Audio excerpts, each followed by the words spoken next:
Elegí para que la guarde en la nube, ¿ah? Quieta.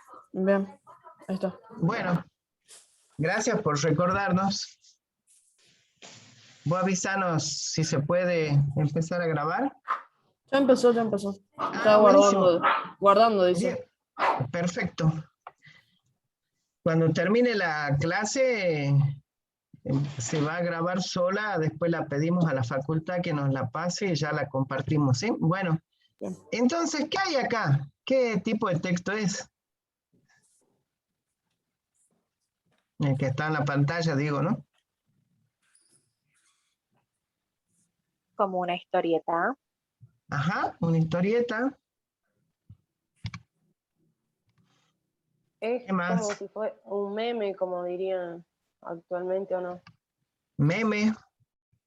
Ahí empiezan a jugar hibridaciones textuales. Siempre los periódicos impresos tenían un sector de humor que incluían viñetas, ¿sí? Que son estos recuadros, ¿no es cierto? Que conforman una historieta, ¿no? Y pareciera ser algo así como una historieta, conserva algunas de las cuestiones de la historieta, no todas. Por ejemplo, la inclusión de diálogos con globos, pero acá no están los globos, hay simplemente una línea, ¿no? ¿La ven? La historieta tiene códigos propios que acá están como simplificados, ¿sí? Muy bien, podría ser un meme. ¿Y qué más? ¿Qué más? ¿De qué habla este texto?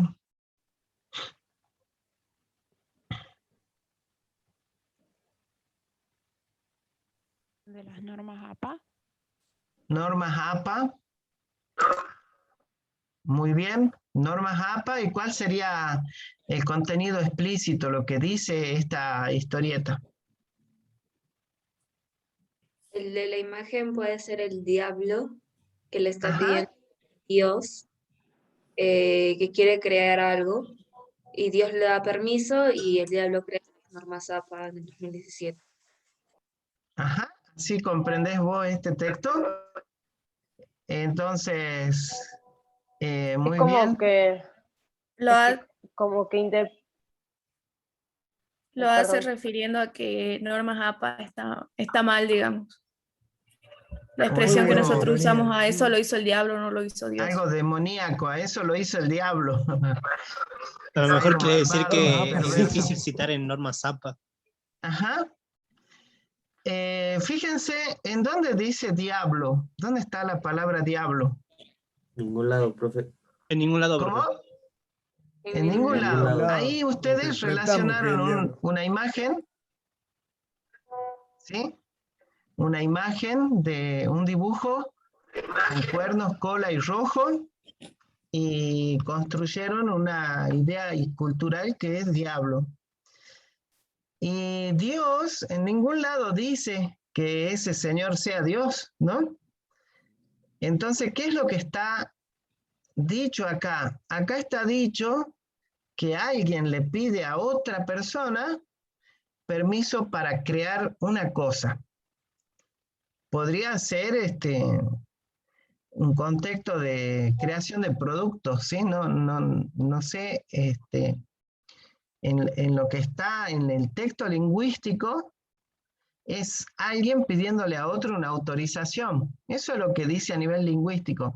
Pero las imágenes también tienen una carga de significado tan fuerte que nosotros no interpretamos como cualquiera pidiéndole a cualquiera.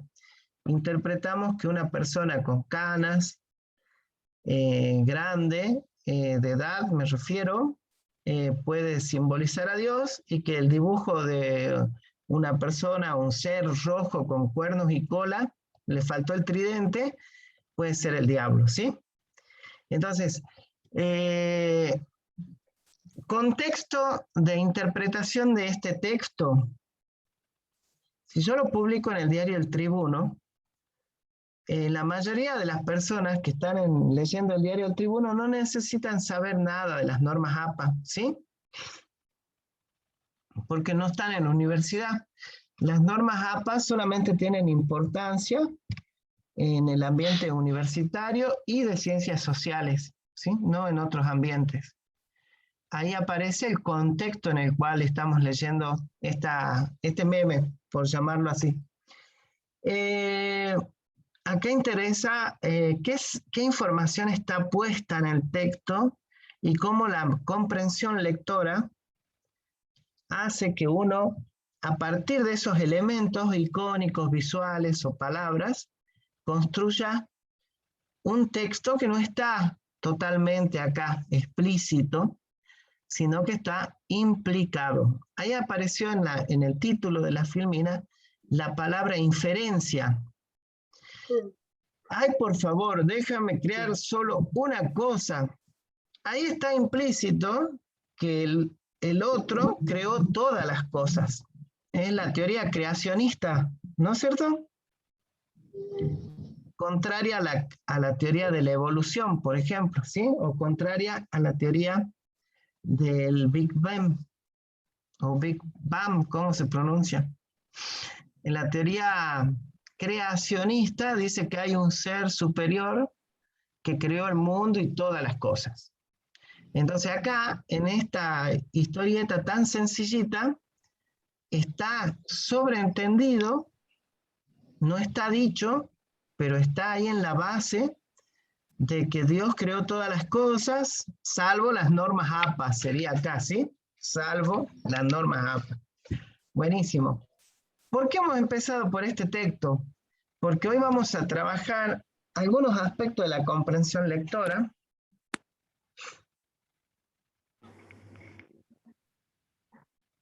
que son las inferencias.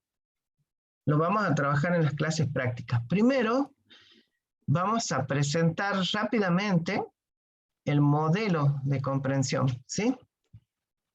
Que estamos usando.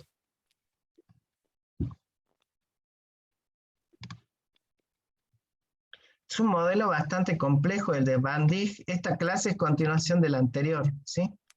La anterior habíamos visto que el texto tiene niveles y dimensiones, ¿sí?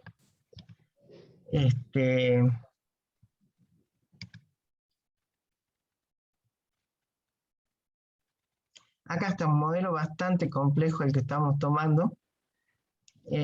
Básicamente, el modelo de Van Dijk y Kins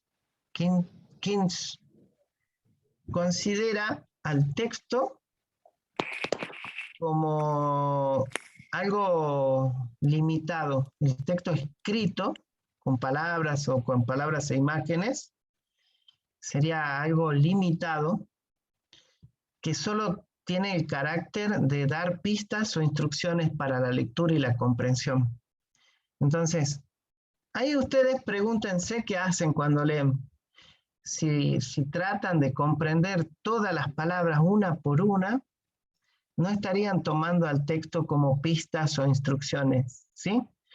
Es una estrategia, una forma de abordar los textos que no sería la más adecuada.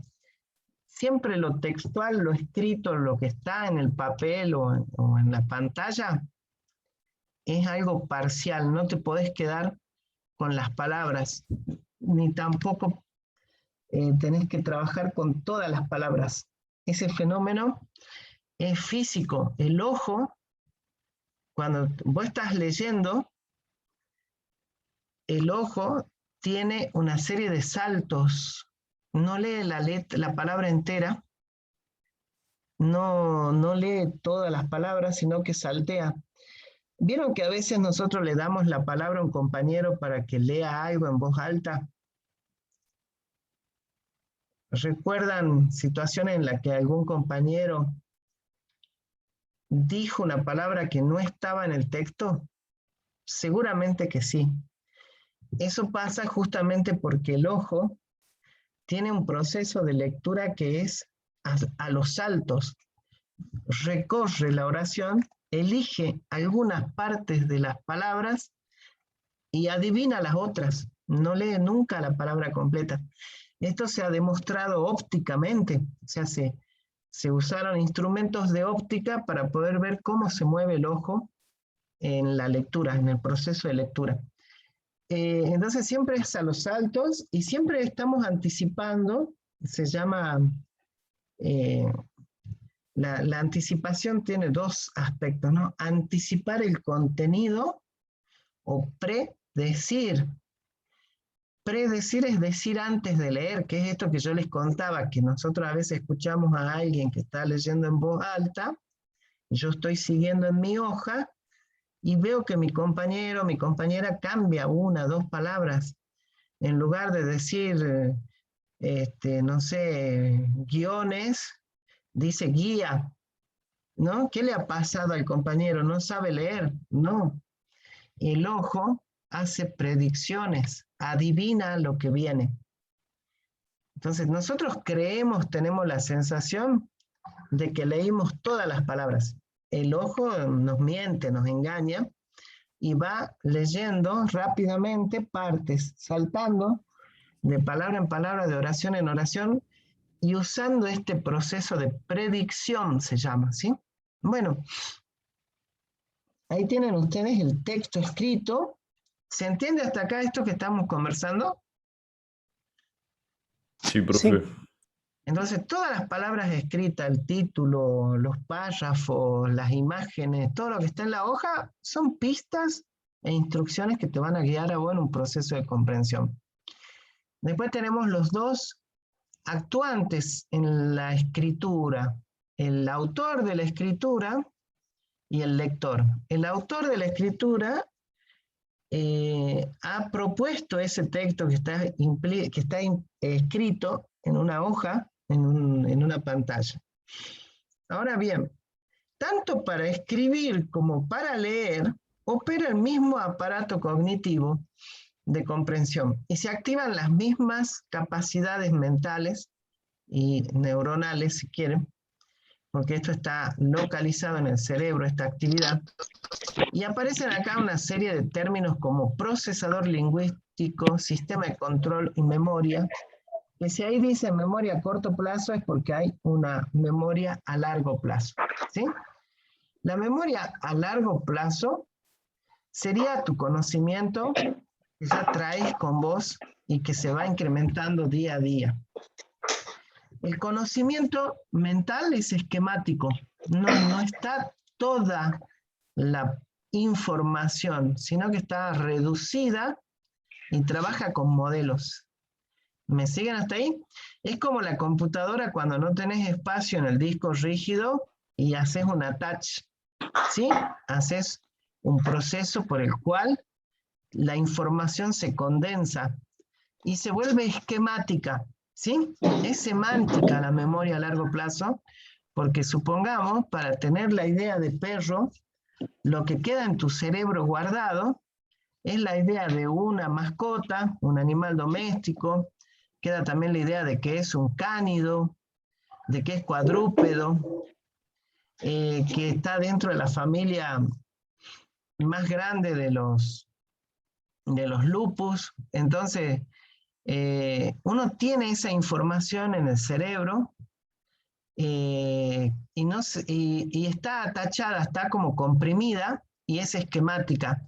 Es decir, a una palabra central, por ejemplo, perro, en mi cerebro yo le voy agregando información como, por ejemplo, esto que yo les decía, si es mamífero o no, si es cuadrúpedo o no. Todo eso va quedando como información que yo fui construyendo a lo largo de mi vida. Entonces, esa memoria a largo plazo es distinta en cada uno de ustedes. Cada uno de ustedes, cada uno de nosotros, tenemos distintos conocimientos almacenados. Los esquemas y guiones que tenemos nosotros son distintos entre uno y otro.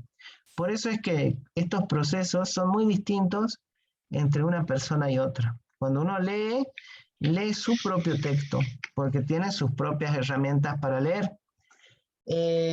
No es que todos leemos lo mismo. Vemos el mismo texto formal, aparente, escrito, pero cada uno construye algo distinto.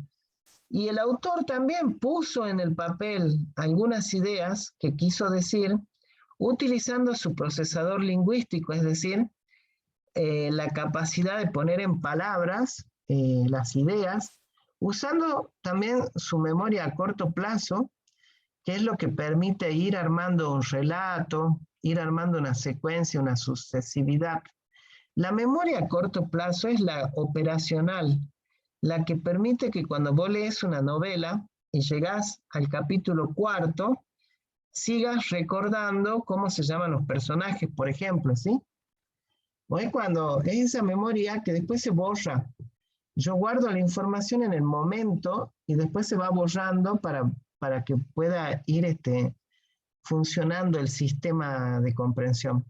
Tal como pasa con una computadora, ¿sí? Si no se borrarían esos archivos, por decirlo de alguna manera, que no son necesarios conservar, lleno la computadora de basura. Bueno, lo mismo pasa con el cerebro. Necesitamos una memoria localizada que me permita avanzar de una oración a otra, ¿sí? ¿Vamos bien hasta ahí? El sistema de control es la capacidad cerebral de ir monitoreando todo el proceso de comprensión y de volver atrás. Cuando uno lee, hay dos gestos que son importantes. Dejar de leer y levantar la vista hacia arriba para pensar en lo que leí. Y otra es volver a leer. Si yo perdí el hilo de la lectura, si yo me olvidé de algo, yo puedo volver las hojas hacia atrás y volver a leer. Entonces, eso también es importante en el proceso lector. A veces también tengo que cambiar una hipótesis de lectura. Yo entendía que el texto decía A, pero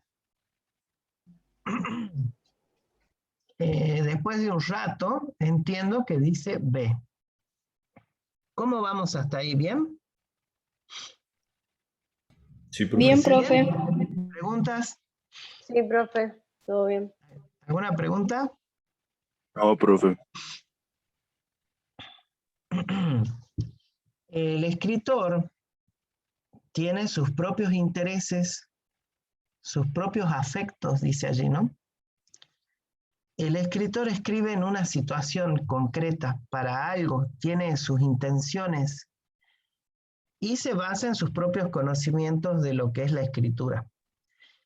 Y por otra parte, vos cuando agarrás el texto, tenés tus propios intereses, tu situación afectiva, es decir, estás con un buen ánimo, cansado, estás interesado, desinteresado, todo eso influye en cómo lees. Por eso es tan importante que ustedes cuando empiezan a estudiar se saquen de la cabeza frases negativas. No, yo no entiendo nada. No, vos sabés que yo nunca tuve buenas notas en el secundario. ¿No? Eso te limita. Es como una profecía que se realiza, ¿no? Que se va a concretar. Si vos decís yo no comprendo, bueno, te estás limitando, ¿sí? Hay algo actitudinal en la lectura, eso es lo que quiero decir. Tenés que tener un interés para leer. Si no lo tenés al interés, suponete que acá alguien esté porque lo obligan los padres en la carrera, ¿no? Difícilmente esa persona pueda comprender lo que lee, ¿sí? Si no tiene ganas de estudiar comunicaciones y le damos texto de comunicaciones, difícilmente por una cuestión afectiva, de emociones y de sentimientos, difícilmente esa persona va a tener alguna comprensión del texto, ¿sí? Si no te interesa, si no sabes para qué lees, se dificulta la comprensión. Y el modelo de situación refiere, ahora lo vamos a ver un poquito más, con más precisión, pero refiere a todo lo que es contextual. Vamos allí. Primero vamos a decir que este modelo considera la interacción entre el texto y el lector. Y por eso dice que adopta un punto de vista semántico, pero a su vez pragmático. Semántico porque se trata de construir sentidos, pero es pragmático porque se trata de leer en una situación concreta, con una intención, y también tratando de reconocer en el autor sus propias intenciones y sus propios intereses, ¿sí? Bueno, es un proceso muy complejo que tiene subprocesos, dice allí, ¿sí? Y está mal escrito, hay unidades menores que se vinculan se retroalimentan con las más complejas. Vamos a ver eso. Bueno, obviamente que esta teoría de Van Dijk y Keynes está relacionada con otras, eso es lo que dice acá. Fuente de información textual, contextual y esquemática es una forma de decir los elementos de la comprensión lectora, ¿sí? Hay una información que está en el texto, una que está en el contexto y otra que está en la mente de los lectores, ¿sí? Que serían los contenidos esquemáticos de tu memoria, del encuentro entre la información del texto, la información que sale del contexto y lo que vos traes en el cerebro como esquemas, como conocimiento a largo plazo, se produce la comprensión lectora. Hay un modelo de texto y hay una forma de representación mental. Esta parte de la filmina que va a quedar disponible para ustedes nos cuenta, esta filmina en particular nos cuenta que la forma de entender el sistema mental cognitivo es distinto, que hay distintos modelos, ¿no? El que sigue Van Dijk, siempre estamos hablando de ese modelo, tiene una concepción modular, es decir, que entiende que el cerebro tiene una parte especializada en lectura, ¿sí? Un módulo, por decirlo de alguna manera, ¿sí? Y que se dedica, ese módulo funciona para la comprensión lectora, ¿sí? Entonces, fíjense lo que hace el cerebro, eso es lo importante, más allá de la teoría. Lo importante es que nos ayuda a ver lo que no se puede ver. El cerebro no lo podemos ver cuando leemos, pero este modelo logra construir el trabajo que sucede en nuestro cerebro cuando leemos. Por una parte, una cuestión perceptual, los ojos. Sencillo esto. Un ciego necesita un audio para leer, necesita un input porque sus ojos no están funcionando bien. El input tiene que llegar o por braille, ¿se acuerdan del braille? Con los dedos, leer con los dedos, o con los sonidos, ¿sí? Los audiotextos. Nosotros que tenemos vista, entiendo que puede haber en la sala alguna persona no vidente, estaría buenísimo que nos cuenten si están en esa situación. Recuerden que nosotros no disponemos de esos datos. Nosotros en la carrera incluso tuvimos muchos compañeros, no muchos, varios compañeros no videntes, en la facultad también. Y entonces ahí piensen lo que es lo perceptual, ¿ven? El ojo es el órgano naturalmente vinculado a la lectura. El ojo tiene la retina, que se considera extensión del cerebro, ¿sí? Es por donde entran las señales, los inputs del texto. Y ese procesador perceptual lo que hace es transformar señales luminosas, está vinculado con la luz y las imágenes, en señales lingüísticas. El ojo está entrenado para captar todo, pero hay en el cerebro una parte modular que se dedica a transformar y a distinguir información. Entonces podemos reconocer lo que es lingüístico de lo que no es lingüístico. Y allí empieza a funcionar el procesador lingüístico, que también está funcionando en el cerebro. Los inputs transformados en texto, en información lingüística, tienen que ser decodificados por este procesador, ¿sí? En lo que se llama asignarle un significado a las palabras que estoy leyendo. Y con eso se construye, ahí está la representación mental, que estaba antes acá en el título. Hay un texto y hay una representación mental del texto, ¿sí? Es semántica y se basa en la memoria y en el procesador central, es decir, en este procesador general de control del proceso cognitivo. Este procesador lingüístico también, a su vez, se basa en el conocimiento que vos tenés de los textos. ¿Vamos bien? Vos cuando recibís entonces un texto escrito, tus ojos transmiten señales al cerebro, el cerebro las construye como texto lingüístico a través del procesador lingüístico, como señales lingüísticas.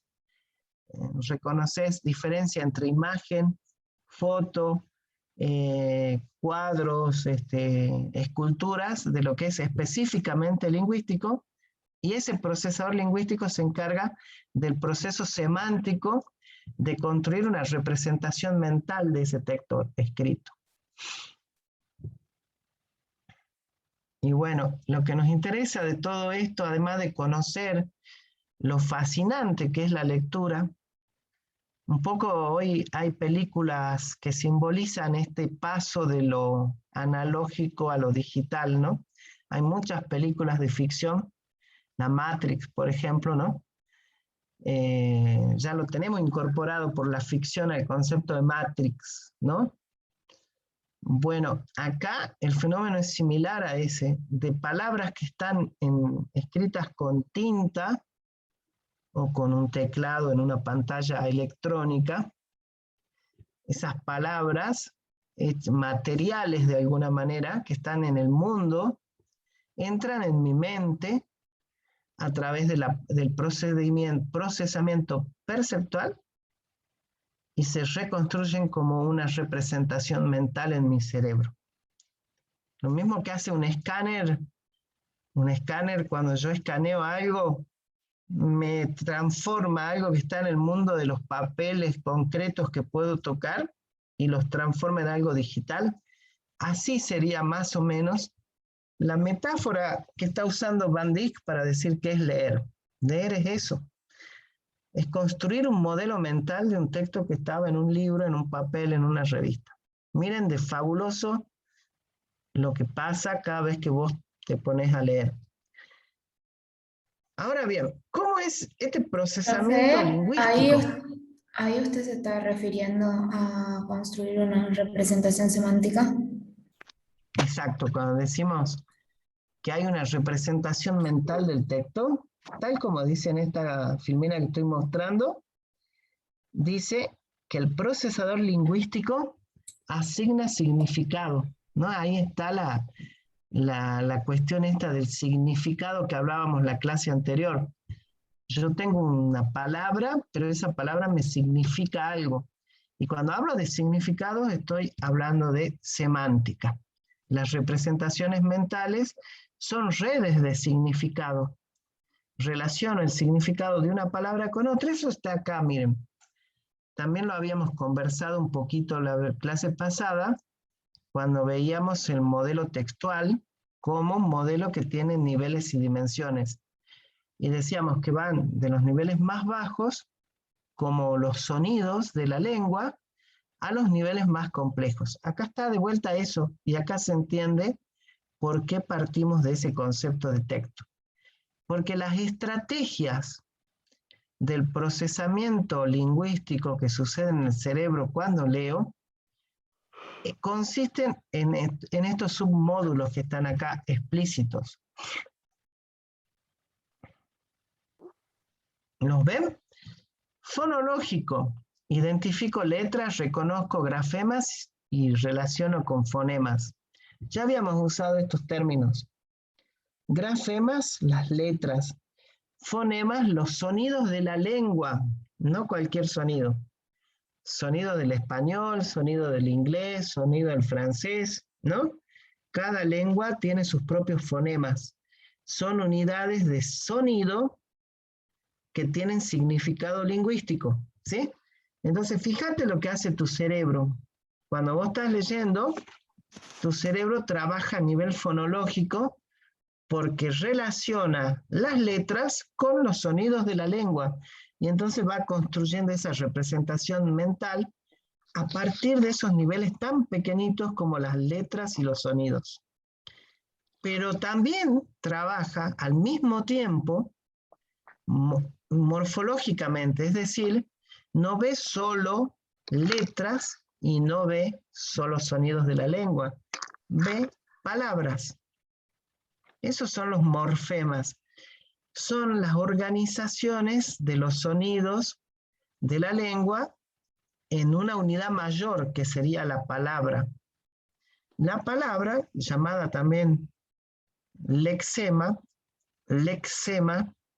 ya habíamos usado esta palabra, ¿se acuerdan? Que garabateé la filmina anterior un ratito. El lexema está compuesto a su vez por partes que pueden ser solo formas de la lengua, como por ejemplo la letra A y O, que está tan en discusión hoy en día, ¿no?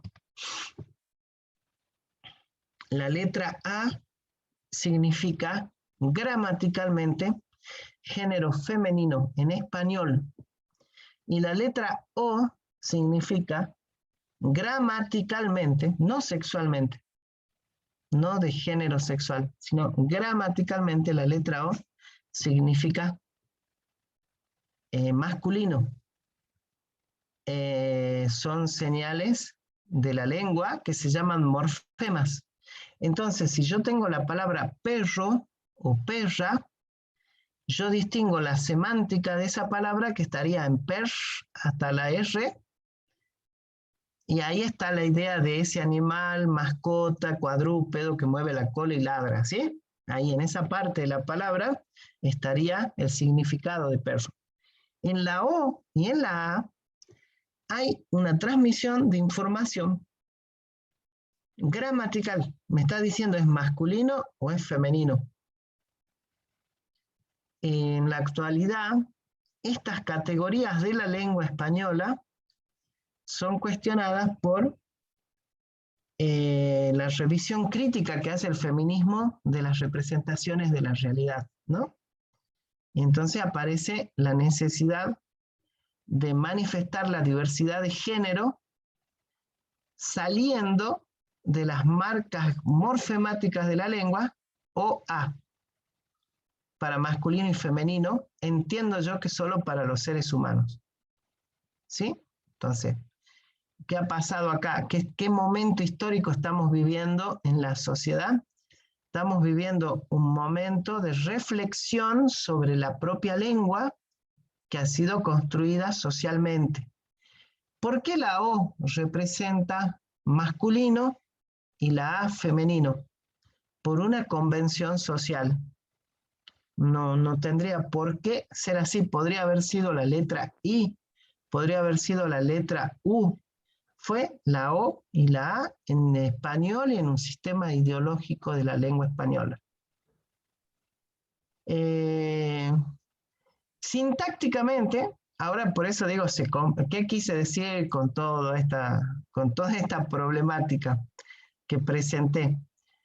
Que cuando yo leo, estoy leyendo lo fonológico, lo morfológico, pero fíjense que hoy en día lo morfológico del masculino femenino está atravesado por una crítica que te dice el sistema de la lengua ha sido pensado por el patriarcado. Por eso existe una distinción binaria masculino-femenino, ¿sí?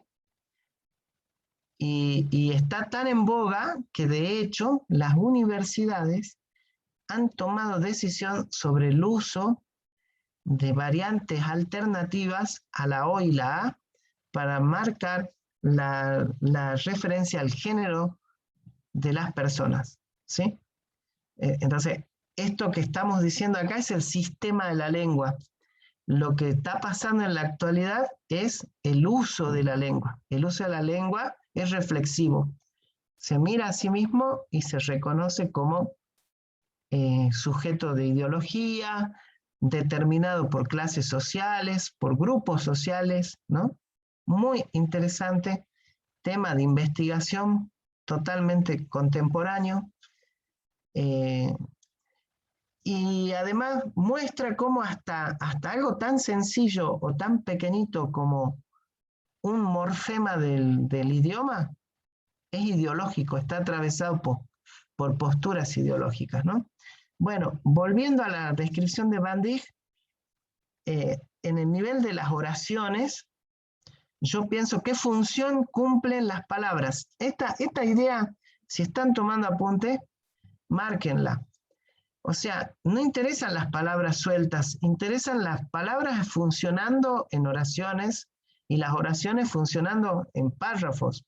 Por eso el modelo de Van Dijk es semántico pragmático, porque no trabaja a nivel oracional, trabaja a nivel de las ideas, de las oraciones, de los párrafos, y trabaja, por tanto, a un nivel pragmático, es decir, trabaja a nivel del sentido de contexto. Tenemos 15 minutos, ¿vamos bien hasta ahí? Bueno, ya dijimos, cuando vos lees, en todos los niveles se da la comprensión lectora, desde el fonológico hasta el nivel sintáctico, que siempre va a ser semántico y pragmático, es decir, no nos quedamos solamente con la descripción de oraciones, con la función que cumplen las palabras en la oración, sino que vamos a las ideas en contexto, ¿sí? Eso es decodificar. Pero hoy, en el trabajo práctico de hoy, en las comisiones prácticas que tengamos, vamos a seguir diciendo que yo no solo tengo que decodificar lo lingüístico. Leer no basta para leer, para comprender, reconocer las palabras que están escritas. Necesito comenzar el proceso inferencial de la lectura. Eso es una realización estratégica, dice. O sea, cuando yo leo, soy estratégico para leer. No leo todas las palabras, hago una anticipación lectora, mi ojo predice la información que viene, y después yo puedo, acá está lo de la predicción, fíjense en los procesos, van a ser recurrentes, recursivos, yo puedo ir del sonido a las letras, de la letra a la palabra, de la palabra a la sintaxis, eso sería de abajo hacia arriba, pero también puede ser al revés, ¿no? Puedo ir de toda la idea de un fragmento del texto a la particularidad de las palabras que utilizó el autor, ¿sí? ¿Cómo se produce la codificación? Por esto que decíamos de predecir, a partir del inicio oracional con sujeto, por ejemplo, yo ya sé que siempre en la lengua española primero está el sujeto y luego viene lo que se dice de ese sujeto. Esa es la predicción sintáctica, ¿no? Por eso un texto que rompa con eso, este es un ejemplo de cómo es estratégicamente cómo funciona esto. O sea, yo sé que cuando leo siempre aparece primero el sujeto y después lo que digo de ese sujeto. O sea, ahí tienen ustedes una estrategia de lectura. Entonces un autor puede romper con esa lógica y cambiar de ubicación el sujeto, ¿sí?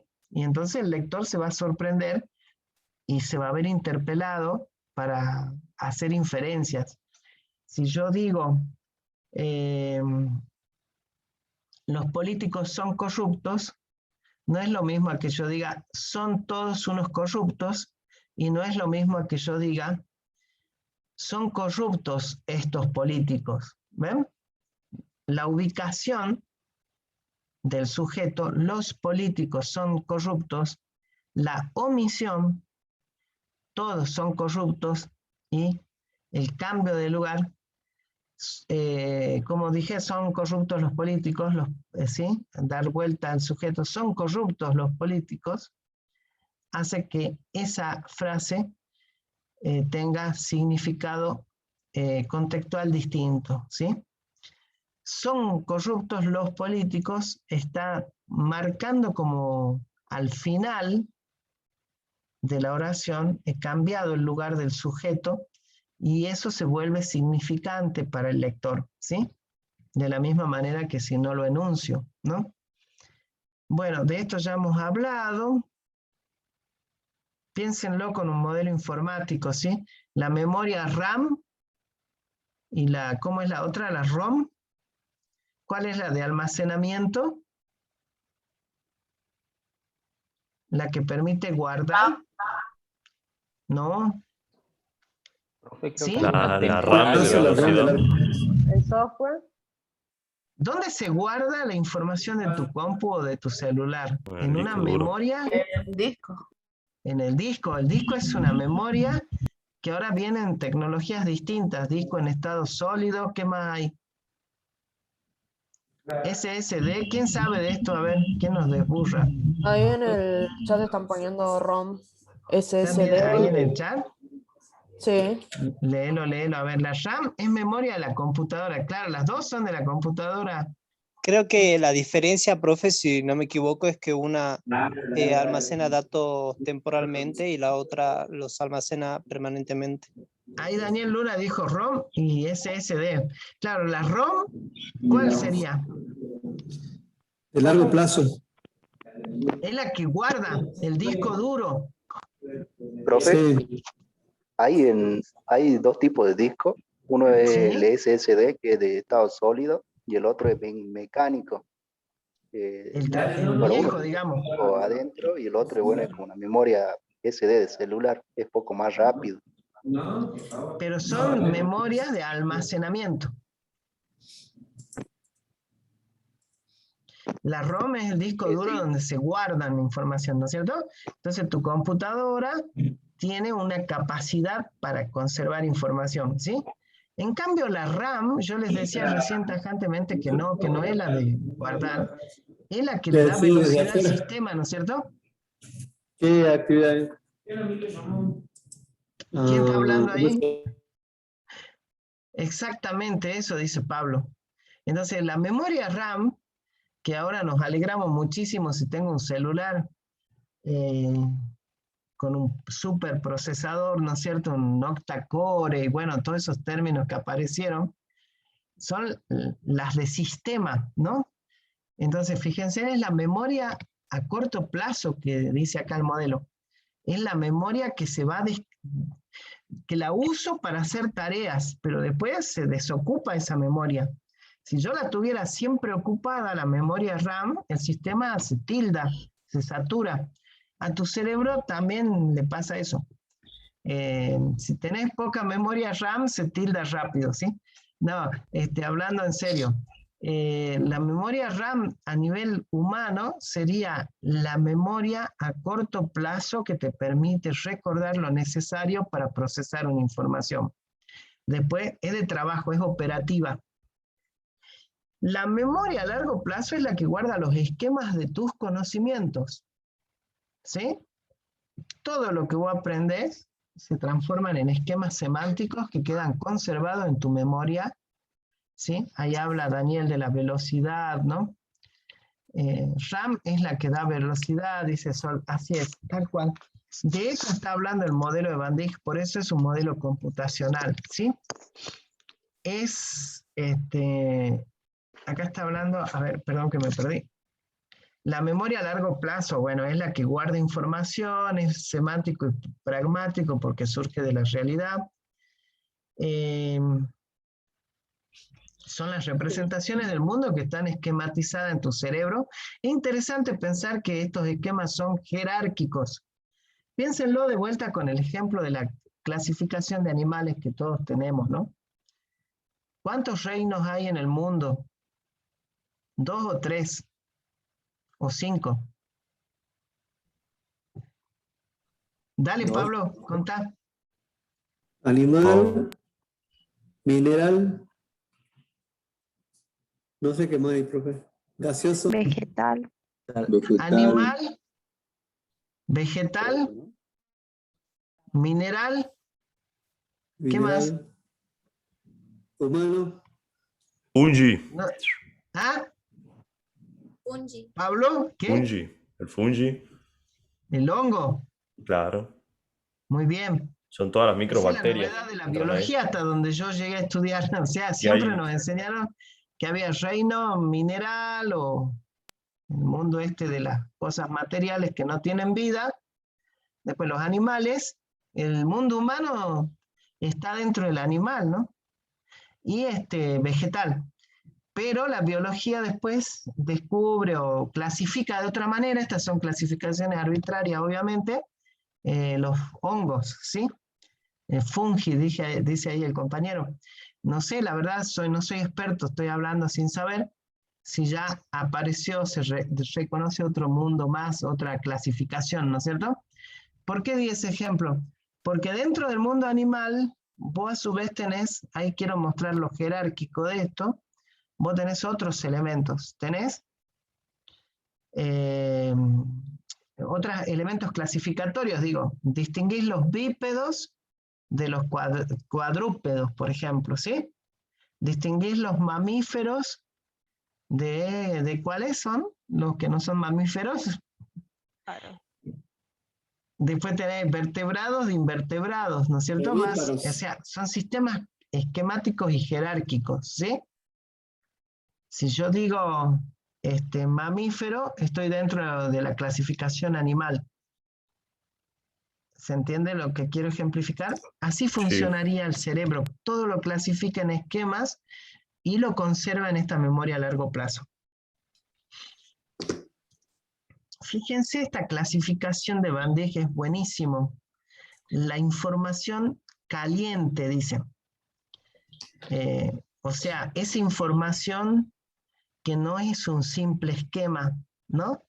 Que está en mí, que está en mi memoria a largo plazo conservada, pero que tiene que ver con mis creencias, con los miedos, con los sentimientos, con lo que yo busco, con mis metas, mis preferencias. ¿Por qué la llama información caliente? Porque no es un simple esquema, ¿sí? Es algo que te atraviesa y que te complica la vida muchas veces, ¿no? Tus creencias, por ejemplo, ¿no? Qué sé yo, no quiero hablar de religión porque podría ofender a alguien, pero hay creencias religiosas que hacen que vos actúes de determinada manera. Y si vos lo pudieras reflexionar, te darías cuenta de que te limitan esas creencias. Hay miedos que te limitan también, ¿no?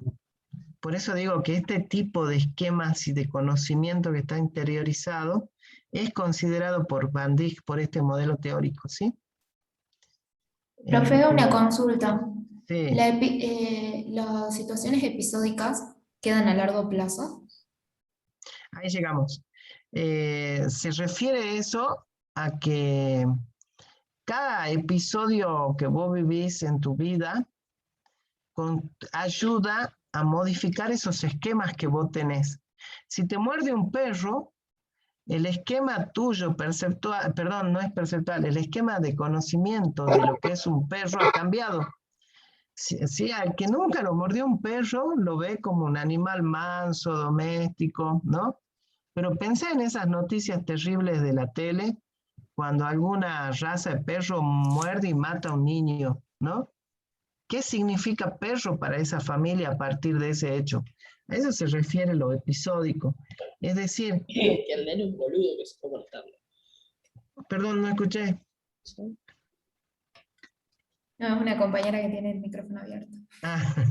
Episódica, situaciones concretas vividas o conocidas a través de otros medios. O sea, todo lo que vos vivís genera conocimiento, ¿sí? Se vincula con escenarios concretos. De acá también es interesante relacionarlo, no es el tema, pero a veces te pasó algo en un lugar y vos empezás a tener miedo ya. Que eso, te asaltaron en la vía pública, después no puedes salir nunca a la calle, te agarra una fobia, ponele, ¿no? Entonces, ¿qué pasa con el cerebro? Que relaciona, por eso dice que la memoria a largo plazo es episódica, la relaciona con escenarios concretos. Yo relaciono andar en bicicleta con la calle, con que los autos me pasen muy cerca, con que tengo que estar cuidándome de que no me atropellen.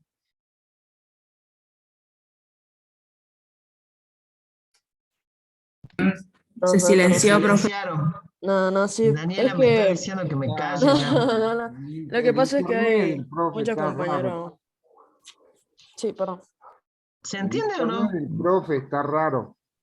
O sea, ¿Qué cosa? No importa lo que está hablando, está desarrollando un tema y viste cuando se escucha entrecortado. Es su internet, eso depende de su internet. Sí, puede Se lo ser su escucha wifi entrecortado, ¿no? porque sí se lo Sí, escucha bien acá al profe. también el internet de acá se escucha mal, sí. Ah, bueno, entonces no te preocupes, porque que no sé cómo es tu nombre. Me sale un celular nada más, un número. No se preocupen porque esto a explicación, una que no es un tema de examen, es un tema para comprender de qué estamos hablando cuando hablamos de lectura, ¿no? No es que les voy a tomar la teoría de Van Dijk sobre comprensión lectora.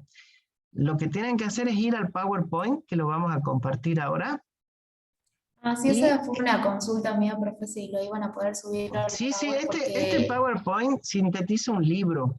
Yo no quiero que gasten plata, pero si alguno tiene ganas de fotocopiar o de leerlo entero, me avisan y ¿saben qué? Directamente también lo voy a subir al Drive. Por suerte, leo pero no comprendo, está disponible el libro entero, ¿sí? Cristina, no se te escucha.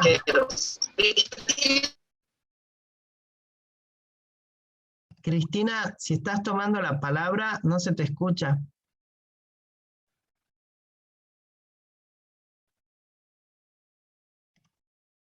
Bueno, no puedo darte la palabra. Cualquier cosa escribís en el chat y ahí nos fijamos lo que estás queriendo decir. Fíjense que va, para terminar ya la parte teórica, dice, hay esquemas generales y particulares, hay esquemas sociales y personales. Ahí está mal redactado, hay que separarlo así. Generales, particulares. Sociales, personales, ¿sí? Es decir, yo tengo un esquema general de lo que es andar en bicicleta. Siempre se pone como ejemplo esto de andar en bicicleta. Es un conocimiento que te queda para siempre. Aprendiste a los 5 años, no te olvidas más, salvo que tengas un accidente. Hay estudios, esto también es súper interesante, se estudia en psicolingüística, en neurolingüística más puntualmente. Por ejemplo, las personas que sufren accidentes a veces pierden la memoria a largo plazo de algunas cuestiones de la vida, pero no de otras. Y algunos hasta olvidan su propio idioma, ¿no? Porque se lastima en una zona puntual del cerebro y no pueden volver a hablar en español, tienen que volver a aprenderlo como segunda lengua, pero andar en bicicleta queda como esquema y siguen sabiendo, andar en bicicleta, ¿no? Por ejemplo. Después, ya habíamos hablado de los objetivos, de los conocimientos y los esquemas calientes, que tanta importancia tienen para que vos digas, a ver, si siempre estoy, cuando leo un texto en la universidad, diciéndome, no, yo no puedo, es difícil, ya mi cuestión subjetiva me limita. Si yo supongamos que a mí me pasa, pues voy a contar un ejemplo personal. Por alguna razón no logro superar un problema que tengo con el inglés. En el secundario, en la universidad, nunca jamás pude relacionarme bien con el inglés, ¿sí? Y se habrán dado cuenta que hasta cuando tengo que pronunciar alguna frase, hago comentarios al respecto. Bueno, a eso voy con la información caliente que está en nuestros esquemas. Son informaciones que me producen efectos en la vida diaria, ¿sí? Qué sé yo, será porque cuando yo estudié inglés en el secundario, todo el mundo de mi colegio iba a instituto y sabía muchísimo de inglés, yo era el único que no, quizás, ¿sí? Sea eso. Lo que interesa acá, para cerrar, ya es hora, es que esta memoria a largo plazo me permite a mí tener conocimiento, me permite a mí tener un conocimiento.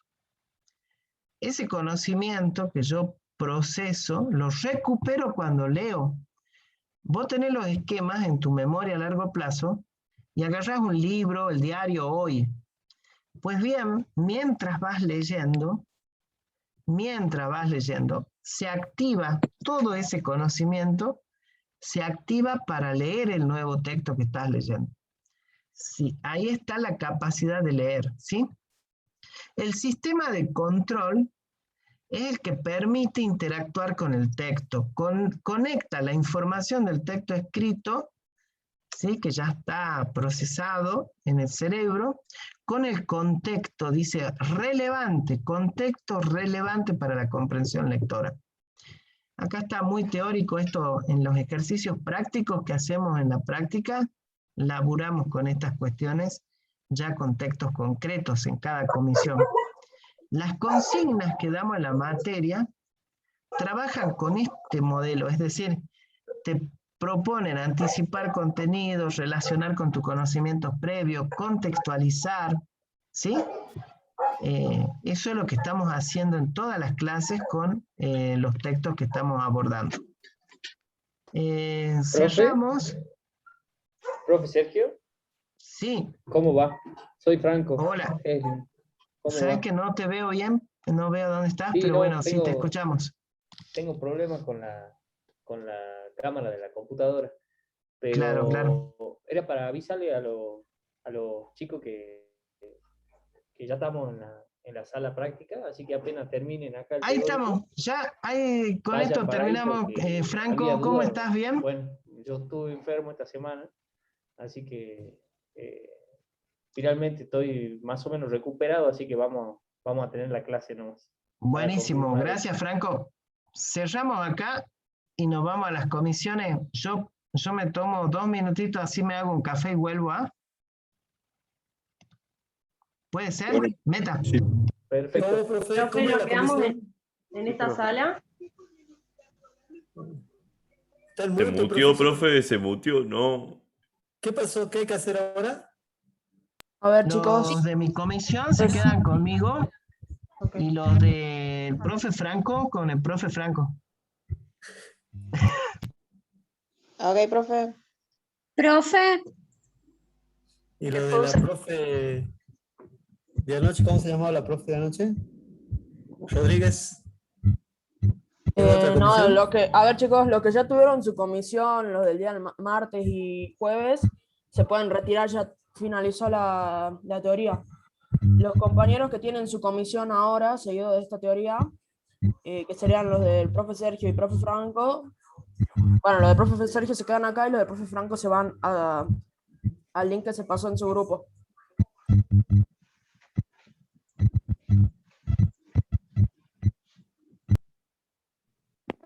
Sí, escúchame. Son 2 los endosos de inclusión.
¿Los de la profe Rodríguez nos podemos retirar? Perdón la insistencia. Sí, Pablo. Sí. Los que ya tuvieron su comisión, retírense. Gracias. Gracias.